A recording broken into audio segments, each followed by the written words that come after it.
Rico namora pobre.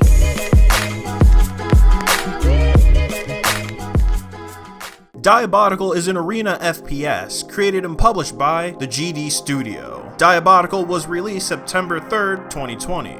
Does Diabotical have lore? According to Reddit, it does. There's various bots, like the Nightbots, who are barbaric and medieval. Square bots, that are scavengers of old tech and hate new tech.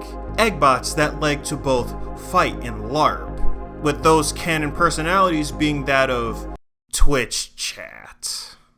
So basically they're walking tumors. Now for the gameplay. In Diabotical, you can jump and dash for the movement. If you hold the jump button, it keeps the speed from the dash. And as an FPS, there are guns. And there are 8 total. Rocket launcher, blaster, super shotgun, shaft, point and click rifle, void cannon, melee weapon, and literal trash. We'll get to that in a bit. There are also modes like free-for-all, 1v1 duel, 4v4 wipeouts, and more, if you can find a match for them. We'll get to that in a moment too.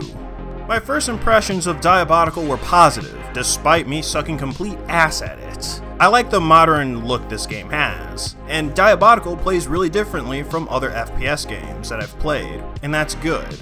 Usually, FPSs don't go to Quake 3 for inspiration, and while Quake 3 is an old game, I haven't played it, so it's new to me. Gotta say, after playing a month of this game, I still suck at it, but that won't stop me from talking about the good and bad. And I mean, I love complaining, but let's talk about the good first. Diabotical's overall quality is pretty freaking high. I don't use this compliment unless I honestly can't find any game-breaking bugs or obvious flaws with the game itself, and Diabotical doesn't seem to have any. This game seems to have a lot of care put into it, and I can appreciate that. Also, I'd like to say this game could have easily been some battle royale like PUBG, Fortnite, AFPS, but be this weird Arena FPS hybrid to pull in the retro FPS crowd, and it's not, and that I can definitely appreciate.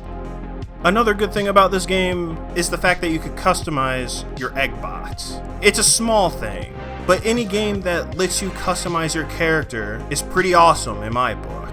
What about the bad? Well, most of Diabotical's issues can be boiled down to one thing. The game lacks players. Because Diabotical doesn't have a ton of players, you can't exactly experience all the modes the game has to offer. At best, you'll be able to try free-for-all insta-gib, and maybe the 4v4 wipeouts. And if a blue moon hits, you can try the other modes too.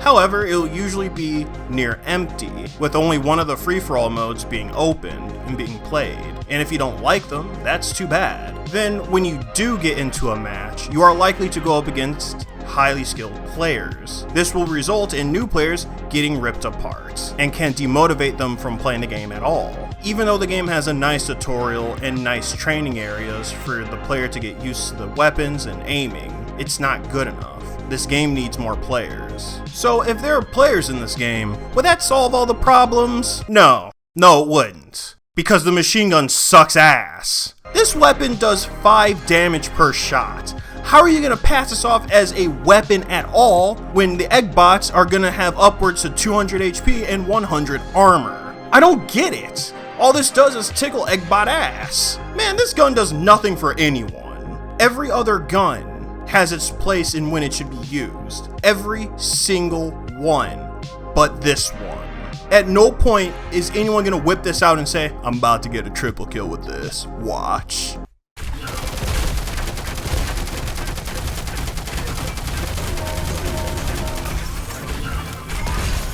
Even the game says not to get caught out with this gun. In my opinion, I don't understand why the gun is in this game as is. I'd either buff the thing or just get rid of it altogether. But I bet they're gonna leave it in the game as is. And with that said, so you want to play Diabotical? Ultimately, that choice is yours, but if you are interested, the game is free 99. Oh god, free 99! In the Epic Game Store. The game isn't on Steam, but it's supposed to be there at some point. I'm not sure when, but it's also supposed to cost $10. However, I hope that isn't the case and it remains free. We'll just have to wait and see. Anyway, that's it from me. I'll see you in the next one. Thanks for watching this video. If you like what you saw, please subscribe to this channel. It would mean a lot if you did. And if you want updates on what I'm going to do next, please follow me on Twitter.